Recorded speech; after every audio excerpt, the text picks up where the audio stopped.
would you like a pound of skate? No, I know. That's fine. It's 2 fillets, right? It is 2 fillets. Looks like he's a lot of trouble. Hey, believe me, I understand because I'm a lot of trouble. Oh yeah, I know.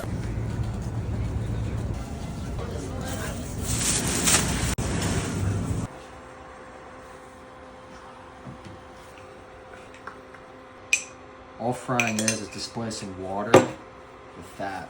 This is a pretty thick cut. We're gonna roll with it though. A great tool. It's also a dangerous tool.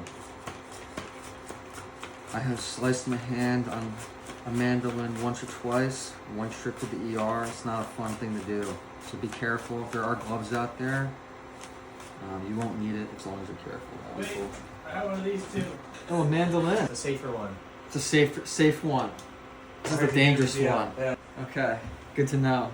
Normally I'd put these in water so they don't oxidize, but as you can see, they start to get brown very quickly. If you're prepping these, you would have a bowl of cold salt water right next door, and you would just plop them in there and save them until you're ready to fry. We're not doing that, we're skipping some steps. We're at our temp. You also have the option of blanching potatoes before you put them in the fryer. I'm also not doing that in the essence of time. Some nice wings from PE and DD's. Cash only, but there's some great people. It's a Bank of America right across the street. Just grab the cash and you're good to go. Just don't get there before I do and take all the fish. Get our little fry station set up. You don't want oily potatoes, right? So yeah, this essentially lets the oil drip down after you fry it. And then you also want to salt when the oil's still hot. That way it sticks better to your potatoes. So it's taking a while. I will admit these are some thick fries. And now you can see that these are oxidizing very nicely. It's also not what we want. In the essence of preserving those ones that I already cut, I'm actually going to put them in a nice bowl of salt water. I love having a nice big container of kosher salt. It's probably the most used thing I have in my kitchen. And then we're just going to plop them in there. At some point you're going to want to flip them a little bit just to make sure that it's an even fry. Essentially what you want is the oil and the fry to get up to 375. So that will only happen once most of the water is released. It's essentially what happens to your potato if you leave it out in the air. But you always want to keep a clean station.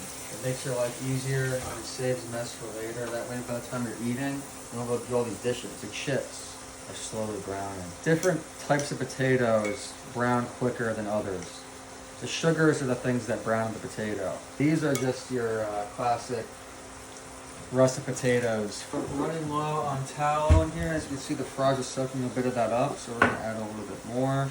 Keep in mind this will drop the temperature a bit. I'm starting to see some overdoneness. You got to be careful. I wasn't careful enough, so you got to start taking them out. Color is the best way to know that they're done. It's also personal preference too. I like beef tallow. It has a higher smoke point than some other saturated oils.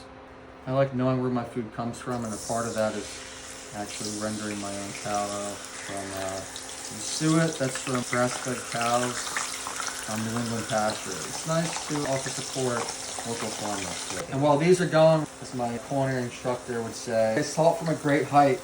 So here we are. So these are pulled off. I'm going to make my life easier right now, and I'm going to put them in a nice bowl.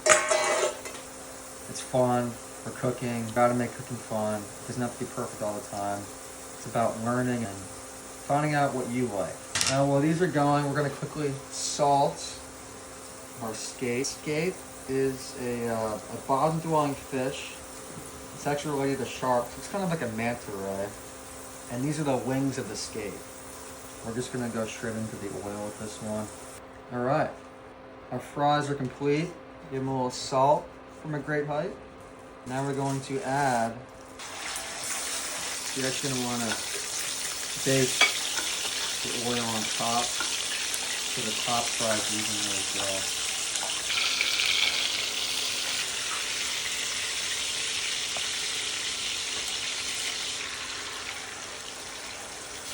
Baste again. I'm going to have to do it in 2 seconds this time. Here are beautiful skate wings. They're perfectly intact. both of them. Okay, last but not least, we're going to grind up some pepper and sprinkle on top. This is white pepper and black pepper. It kind of just looks like there's like black specks. Don't really look as nice on the fish. So, I think we're missing some greens. Add some Treviso. I like how they look. They have a lot of character to them, so I'm gonna leave them whole and just dress them with olive oil, lemon, and salt. Some of that white pepper as well in there. It's a lot. Peppery Treviso salad. I think it'll be fine. How does it taste? That's good. That's all you need. Now we're ready to plate. Our skate. Careful to keep it intact as much as possible. We're going to add our Treviso, chips, just a little lemon slice.